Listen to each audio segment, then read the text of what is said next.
Hello, welcome to my channel. मैं हूँ doctor Maithili Deshpande. काफ़ी बार ऐसे होता है कि दांत में दर्द एकदम से शुरू हो जाता है, सूजन आती है और दर्द इतना ज़्यादा बढ़ता है। तो ऐसे समय में एक ही बार हमारे मन में आती है कि उस दांत को निकाल देते हैं। उस दांत को सेव करने की बात हम सोचते ही नहीं हैं। तो आज मैं इसी टॉपिक पे बात करने वाली हूँ कि अगर किसी भी दांत में बहुत ज़्यादा सूजन है, दर्द है बहुत ज़्यादा कि हम सहन ही नहीं कर पाते हैं, तो ऐसे दांत को बचा लेना चाहिए या निकाल लेना चाहिए। सबसे पहले तो मैं एक बात आपको बताना चाहती हूँ कि हमारे जो दांत है दिए हुए, तो वो यूनिक है। हर एक दांत का फंक्शन अलग है। यानी मोलर्स किसी और चीज़ के लिए काम करते हैं, प्री मोलर्स अलग चीज़ के लिए उपयोग में आते हैं। हमारे जो सामने के दांत है वो सिर्फ दिखाने के लिए नहीं रहते हैं, तो वो बाइटिंग के लिए काम में आते हैं। यानी हर एक दांत का फंक्शन अलग अलग है। तो अगर इनमें से कोई भी दांत निकाल लेते हैं तो वो उस दांत का जो फंक्शन है वो फंक्शन ठीक से नहीं हो पाता। तो इसीलिए सबसे पहले तो एक मैं चीज़ बताना चाहूँगी कि हमारे जो दांत यूनिक है तो उसे कभी भी निकालने के बजाय उसे बचाने की ही सबसे पहले कोशिश करनी चाहिए। क्योंकि जो नेचुरल टूथ है वो हम कितना भी करें, आर्टिफिशियल दांत से हम कंपेयर नहीं कर सकते हैं। तो इसीलिए कभी भी नेचुरल टूथ बचाने के लिए सबसे पहले ध्यान देना चाहिए। दूसरा, एक डर रहता है हर किसी के मन में कि इतना ज़्यादा दर्द हो रहा है, इतनी ज़्यादा स्वेलिंग है, तो रूट कनाल के बाद भी अगर ऐसे ही दर्द रहा तो क्या करेंगे। तो मैं एक चीज़ यहाँ पे बताना चाहूँगी कि अभी काफ़ी सारी एडवांसमेंट आई है डेंटिस्ट्री में कि जो हम रूट कनाल करते हैं, रूट कनाल के बाद जो इन्फेक्शन रहता है वो हम अलग अलग मेडिकेशन से कम कर सकते हैं कि जिसके वजह से रूट कनाल के बाद दर्द नहीं होता।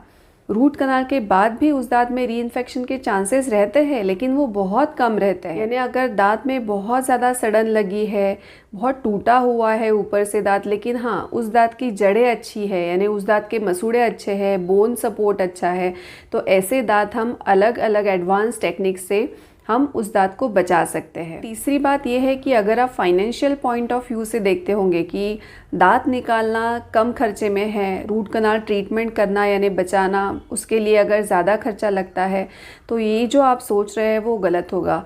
क्योंकि अगर हम दांत निकालते हैं तो दांत निकालने के खर्चे के तरफ मत देखिए। तो दांत निकालने के बाद हमें जो स्पेस है वो रिप्लेस करनी पड़ती है कि तो रिप्लेस करने के लिए ब्रिज लगता है, नहीं तो इम्प्लांट लगता है, तो उसका कॉस्ट दांत बचाने से डबल रहता है।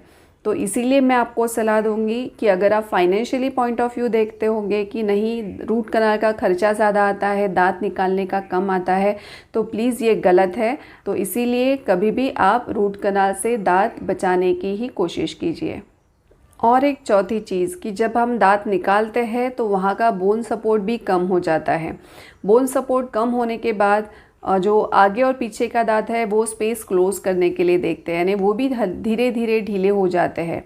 तो ये सब हमको अगर अवॉइड करना है तो जो दांत है उसी को बचाने के तरफ हमने ध्यान देना चाहिए। यानी अगर किसी भी दांत में स्वेलिंग है, दर्द है बहुत ज़्यादा, इन्फेक्शन भी बहुत ज़्यादा है, सड़न बहुत ज़्यादा लगी है, तो भी हम उस दांत को रूट कनाल से सेव कर सकते हैं और वो दांत रूट कनाल के बाद दर्द नहीं होता है। तो अगर आप कभी भी दांत बचाना या दांत निकालने के बारे में अगर कंफ्यूज होंगे तो मेरी सलाह यही होगी कि आप दांत बचा लीजिए। तो ये सारी थी दांत बचाने की वजह। तो आपको आज का वीडियो कैसे लगा ये मुझे कमेंट करके ज़रूर बताइए। अगर आपके पास कुछ भी क्वेरीज होंगी इसके बारे में तो प्लीज़ मुझे कमेंट बॉक्स में आप पूछ सकते हो। Thank you so much for watching and take care.